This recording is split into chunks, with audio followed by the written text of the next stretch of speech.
But what we need to do right now is we need to jump into because we got a lot of stuff to cover today. A lot of stuff. There's not going to be 5 people falling out of airplanes. Man, that was poorly planned. That was a long segment. That was the last episode if you didn't hear it. But we're going to go ahead and jump into this episode right now. We're going to the cold, barren wastes of Arizona. I've been to Arizona one time. When I was in California, Sacramento Kings was in the playoffs with the Phoenix Suns, and we road tripped down there.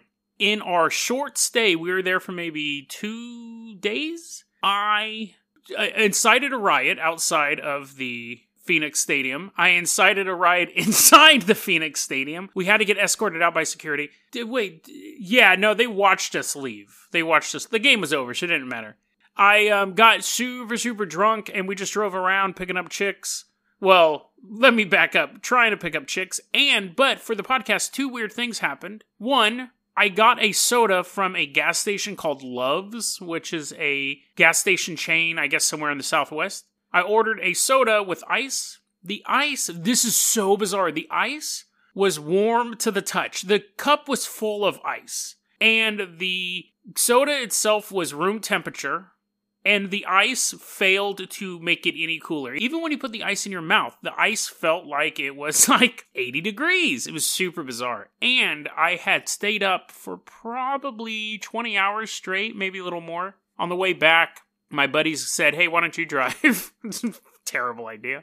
We had a fuzzbuster, so we knew where the cops were. That's a radar detector, if you don't know what a fuzzbuster is. And we're flying down the road. I hadn't had any sleep. I'm flying down 80, headed towards Sacramento. And it's just me. My 2 buddies are dead asleep. And I see a guy climbing the divider in front of me and start to cross the freeway. And I slammed on my brakes. Now, to let you know, I was going about 90 miles an hour because I knew I couldn't get pulled over by the police. I screamed and slammed on the brakes. It was the middle of the night, so luckily no one was behind us. My buddies woke up. I thought they were seconds away from dying. And they go, what happened? What happened? And I go, I saw someone climbing the divider. I was hallucinating. Full-on hallucination. What's weird is looking back on it, the person climbing over the divider was constantly only maybe 30 feet in front of me. So I'm flying down going 90 miles an hour, and I can remember clearly the guy climbing the divider. But no matter how close I got, the image kept moving down the road. It was never more than 30 feet in front of me. Full-on hallucination. No drugs.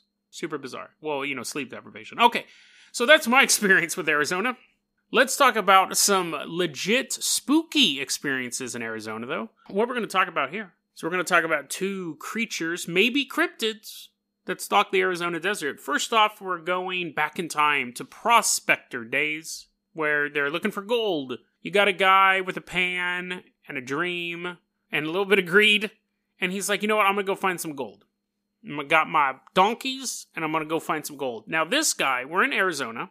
This guy, I'm assuming was a nickname. His name was Charlie Arizona. So I don't think his parents were like, you will be born Charlie, and you will be like us, the rest of the Arizonas. I think he probably just hung out in Arizona so long that became his name.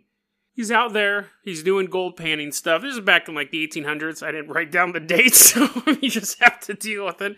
But let's say, it's past 1849, gold rush days, right? He's out in the Superstition Mountains in Arizona, all by himself, just him and his donkeys. Donkey and a burro is the same thing, right? But anyways, he's out with his donkeys. They're hee-haw, hee-haw. And he's like, shut up with your stereotypical noises, donkey. But he notices they keep going hee-haw, hee-haw, over and over again. And he's in his tent, and he's like, what the hell is going on with my donkeys? And he crawls out of his tent, and he sees in the distance, not super far from where he's at, but not like over a hill, he sees something he would never forget. It was 8 feet tall, and a deep glow was coming from its chest. Not just any sort of glow. He recognized that glow. It was the glow of an old-timey lantern, or to him, a present-day high-tech lantern. But the figure he was looking at wasn't a man holding a lantern, or a man who happened to have a hole in his chest. It wasn't Iron Man. It was an 8-foot-tall skeleton. And the way he described it to people when he got back in town, he goes, it walked in a crazy fashion, looking to and fro, not moving in any particular direction, but constantly changing course, looking around. And he watched it until it walked over some hills, disappeared. Now, he told the people in town about this, and they're like, crazy Charlie Arizona. Why don't you go talk to Edward New York? I think he's a psychiatrist. He can take care of you. 2 years later, there's 2 more prospectors out there. Same area, Superstition Mountains is a mountain range. These 2 prospectors are out there. And they see something. Now, they didn't know what Charlie Arizona's story, but they see a figure out in the field. And they can't really make it out. To them, they're thinking, what is that? And the one guy's like, I can't really make it out. Like, it's something weird. It looks tall, and it has a light in its chest. But the rest of it, the absurdity of a giant skeleton walking around in a haphazard fashion, just didn't sit with them. It wasn't until a year later that the 2 prospectors were in town. Another prospector shows up, scared, obviously, and says, guys, you won't believe what I just saw. They're like, what? And he's like, I saw an 8-foot-tall skeleton walking in the desert with a lantern in its chest. And they're like, why'd you pause in the middle of the lantern? And he goes like, I don't know. Give me a drink. So apparently the rumors spread. So this is a creature, a ghost, a cryptid. Nobody really knows. That appears to prospectors only. And so they think it is the ghost of a prospector constantly searching for his treasure, and it was lost. Why he's an 8-foot-tall skeleton, why the lantern is stuck in his chest, nobody knows. All they know is that this thing is out there, nobody wants to run into it again, but it's just constantly, it seems to have that, if you're in your house and you're looking for your keys, how you kind of keep changing course and going, is it in here? No, let me walk in here, and you're kind of bending over. That was how they all described the skeleton movie. Now, the Superstition Mountains, we're actually going to come back to in a later episode, but I wanted to get this out here too.